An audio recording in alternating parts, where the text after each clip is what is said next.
Tensions from the war involving the United States, Israel and Iran have spilled into the Strait of Hormuz, one of the world's most important energy choke points, sharply disrupting shipping and pushing oil prices higher. Maritime traffic through the narrow waterway, which carries roughly one-fifth of the world's oil consumption and large volumes of natural gas, has slowed to a near standstill following Iranian attacks on oil tankers. A commander of the Islamic Revolutionary Guard Corps said the strait had been closed and warned that any vessel attempting to pass would be set ablaze. At least 5 tankers have been damaged, 2 crew members killed and around 150 ships stranded in waters separating Iran and Oman. Oil prices climbed above $79.40 per barrel on Monday, up from around $73 on Friday, as markets reacted to the growing risk of prolonged disruption. Traffic is down at least 80%.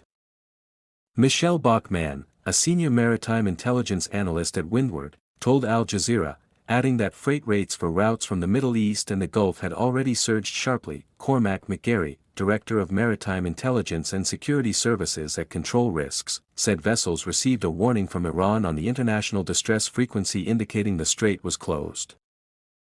Every ship in the area would have heard that, and it was enough for most ships to pause, he said. Data from vessel tracking firm CPLR showed limited traffic continued on Sunday, mainly vessels flying the flag of Iran and its major trading partner, China. Bachmann said some ships may have passed through after switching off their automatic identification systems to avoid detection.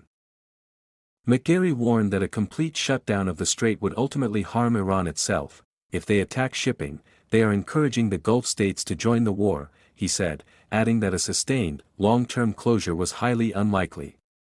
However, he stressed that regional supply chains were already under severe strain. Most commercial shipping operators, major oil companies and insurers have effectively withdrawn from the corridor, according to CPLR. War risk insurance premiums had already reached a 6-year high before the conflict escalated.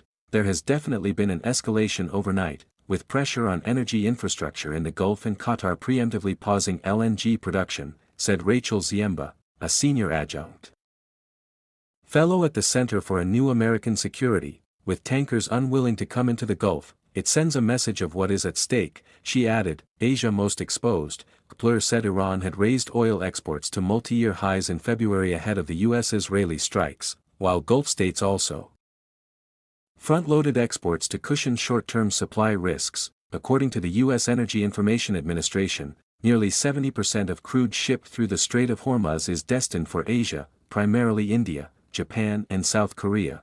Beyond crude oil, jet fuel and liquefied natural gas are also facing mounting supply pressure. Around 30% of Europe's jet fuel supply either originates from or transits through the strait, while about one-fifth of global LNG shipments pass through the same corridor.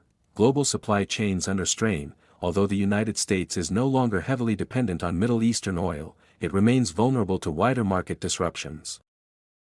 The situation is very fluid, said David Warwick, executive vice president at Supply Chain Platform Overhaul. As companies reroute vessels, including around the Cape of Good Hope, delivery times are increasing and costs are rising.